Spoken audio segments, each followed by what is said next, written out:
place where you can stay. Kusoma, Kusoma, just a book away. Let's all sing and play. Kusoma. Hello, my name is Zion Gardner, and today I'm going to be reading I Am a King by Elizabeth Elliot.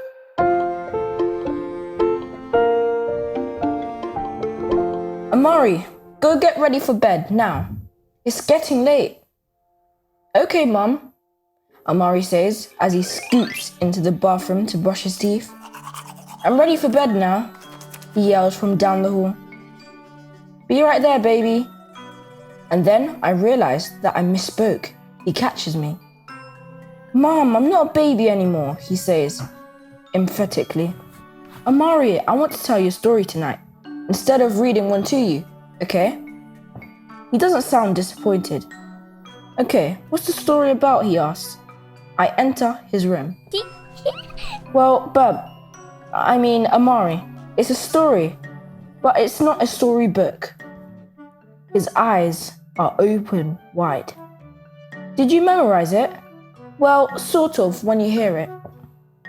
I hope you'll memorize it too. Now settle in, son. Get comfortable. Here's the story. Touching his face, I admire his long eyelashes and charming face. I take a deep breath before I tell him the story that needs to be told. Amari, did you know that our history did not begin with slavery? That's not what they told us in school. Unfortunately, son, sometimes people in positions of power don't want young black men like you to know the truth. The slaves weren't always slaves, you know. What do you mean? That's not what we learn in history class. My son looks at me with the confusion of a boy, turning into a young man. I wish I didn't have to deliver the truth like this, but I know it's the only way. He will never know who he is. I continue. I bet you didn't know many Africans, our ancestors, were kings and queens of our own great cities, while other Africans lived in the countrysides, in small villages, doing all kind of great things. Wow, Mum, tell me more. Amari's eyes open wide at the mention of kings and queens. He sits up on his bed. He asks, what did they do in Africa? I was happy to explain. The African people greatly enjoyed music, the arts and fine clothing that was made of the best materials like silk and satin. Africans catalyzed many scientific developments, such as mathematics, engineering, architecture, and medicine. They were doctors, teachers, builders of great structures, musicians, visualized artists, and so much more. I don't know any of this. This is so exciting. What about the kings and queens? Yes, of course. One queen that comes to mind is Queen Amina. They called her Queen Amina for short. She was great military strategist and Hausa warrior who led men into battle. Her mother built capital of Zazua, the city that was one of 7 original states of Haziland, Nigeria in the 16th century. With a sparkle in his eyes, Amari says, she was a warrior that led men. Amazing! Now tell me about the kings. Wow. There were many mighty kings. One mighty king that comes to mind is Mansa Musa, the 14th century king of the Mali Empire. He was one of the wealthiest people that ever lived. Not only was he wealthy, but he shared his riches with less fortunate. What? Yelped Amari. My friends need to know about this. Mum, I'm so excited to let them know we weren't poor, living in mud huts. That's right, Amari. Just by knowing these things, I want you to begin to understand that you're already a king, simply due to the DNA that flows through your body. I kiss his forehead and remember something that will bring a smile to his face. How about a warm glass of milk? Yes, please, he says. He fluffs his pillow. And don't forget my favorite mug. I'll be right back, I said, happy that he is so interested. When I return to Amari's room, his expression has changed. His face wears the look of confusion mixed with sadness. Son, What's the matter? I ask, handing him the mug with his favourite quote. Mum, he pauses. Sometimes I get scared. Scared of what? Did someone do something to you at school? There is a long pause.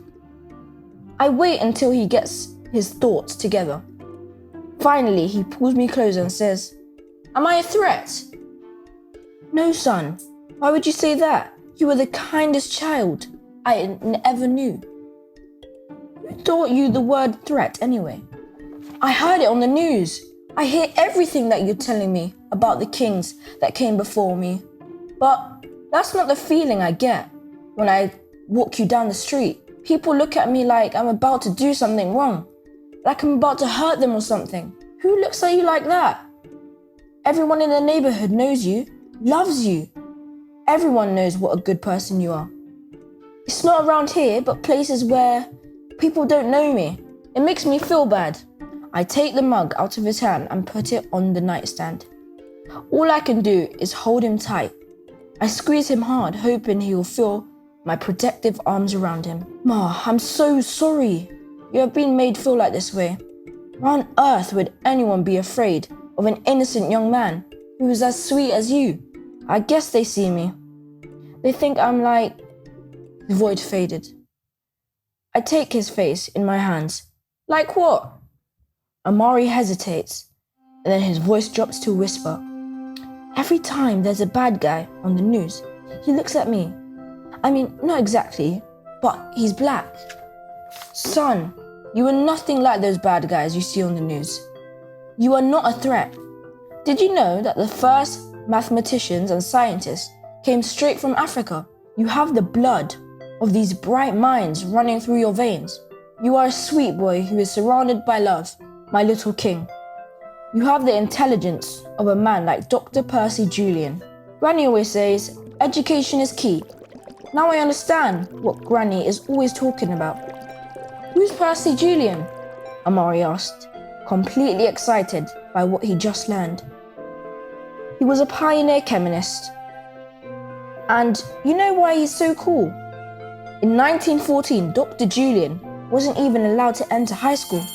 Amari's eyes widened. You know what? Dr. Julian fought back against discrimination and became educated anyway.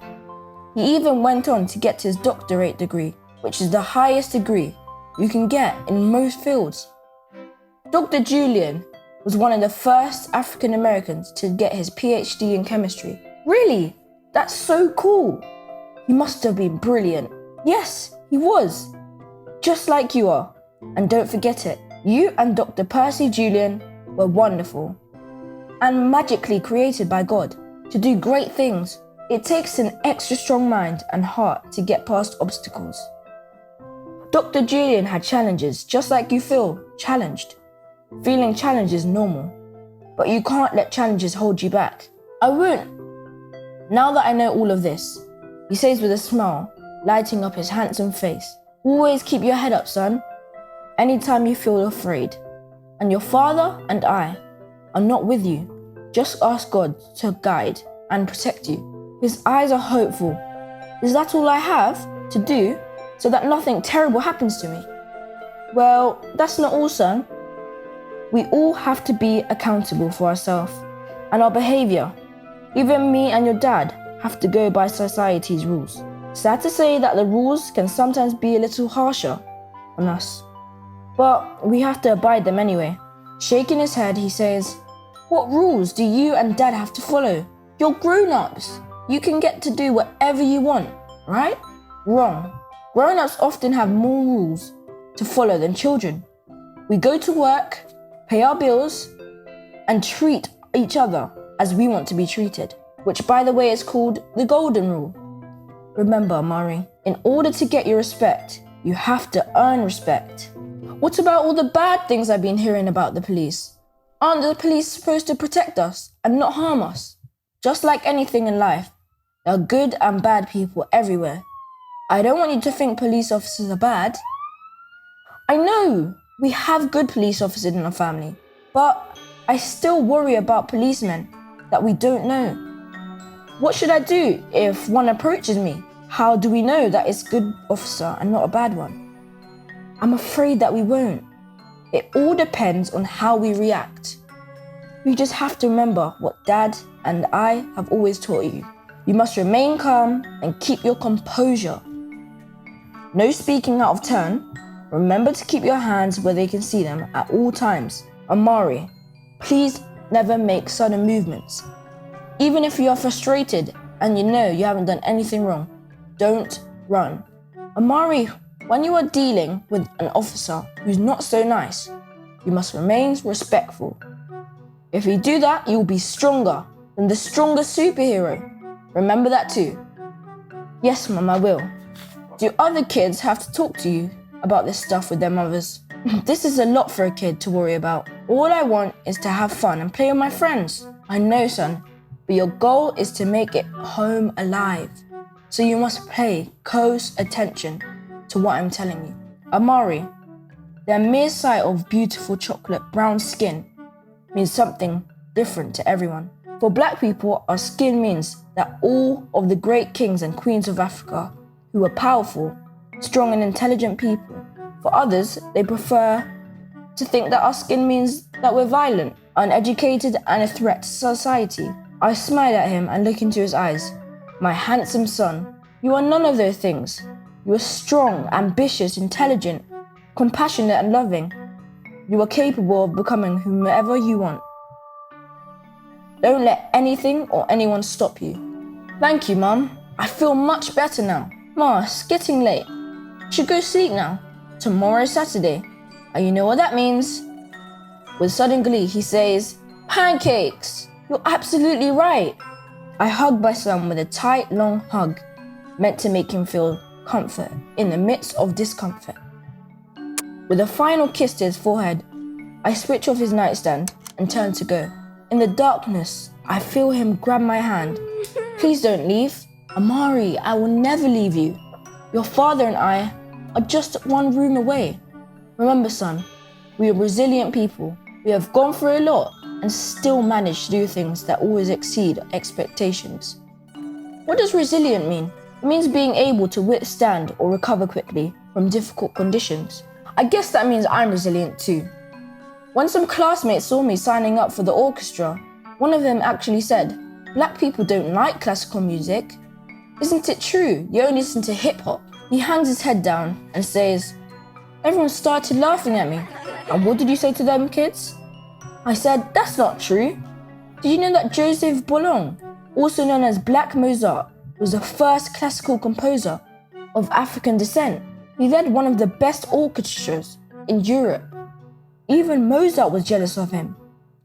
Classical music runs through my veins, and if you don't know, now you know. And he walked away. Bravo! I'm proud of you, son. I noticed how you managed and threw hip-hop line in there too. I said with a chuckle. I'll see you in the morning, my little musician. Love you. Nighty-night.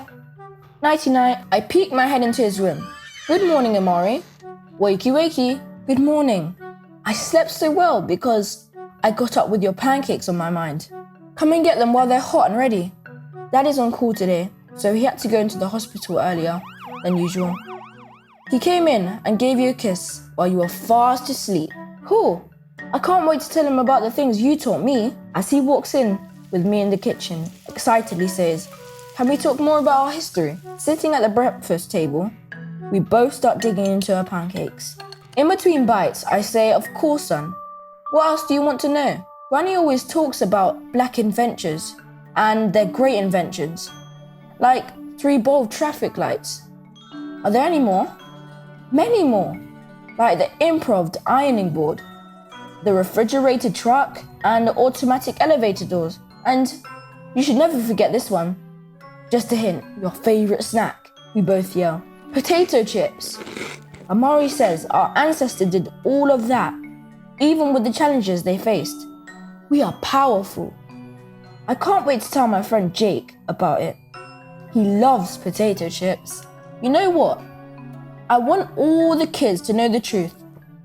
I want to tell them about Black people are smart, strong, caring, and ambitious. No matter what anyone says, we have to believe it and hold our heads up high. All of the stuff you Daddy and Granny are teaching me makes me feel renewed and really proud of us. I'm glad to hear that, son. I've learned so much listening to your stories about history, which leaves me one last question. With an inquisitive twinkle in his eye, he asks, why were we brought to America in the first place? If Americans were living so well in Africa, and why did they call them slaves? I tell him the truth. The meaning of slave is quite difficult to hear, son, but a slave is a person who is the legal property of another and is forced to obey them. Our African ancestors were enslaved by Europeans. European settlers in North America who saw Africans as a cheap way to get work done that physically couldn't do themselves. Africans were actually kidnapped and brought to America in 1619. They were enslaved and forced to work, free under horrendous conditions. They produced tobacco, cotton. Our ancestors endured the cruelest treatment and still survived. You wonder why it's not in your history books. Amari looked sad and confused. I lowered my voice and said, this is heartbreaking part. Why would anyone want to admit they stole from people on their own land? Made them work for free, took their language, religion, family, and sold it, their children. They intentionally tried to destroy us, and we survived anyway. Son, never get caught up in what you see or hear on the news. So many black people have contributed to what makes America great, despite what they have done to us. You won't find that in most history books, either the writers of American history books would rather leave out positive contributions because it doesn't fit into the narratives. Boy, we need to keep the determinations that our ancestor had to not only stay alive, but make something great of ourselves. Amari said with his head held high. Precisely, always draw from them amazing superior strengths whenever you encounter life challenges. Also, each individual to be given a fair chance to prove that they're actually true, a good friend, neighbor, or associate. They made it, and so can you. They are part of you. You too will command your own destiny. Isn't that why you named me Amari? Yes, it is. Amari means commander in Swahili, a Bantu language spoken in East Africa. I want to give you a name that holds power, the type of power that moves from inside you. And you know what? I feel it. I love you, Daddy, so much for teaching me who I am. I am a royal child of God, a strong, fearless warrior, a viola player, a lover of anime, a lover of all types of music, a chess player, and a future doctor. I am a king.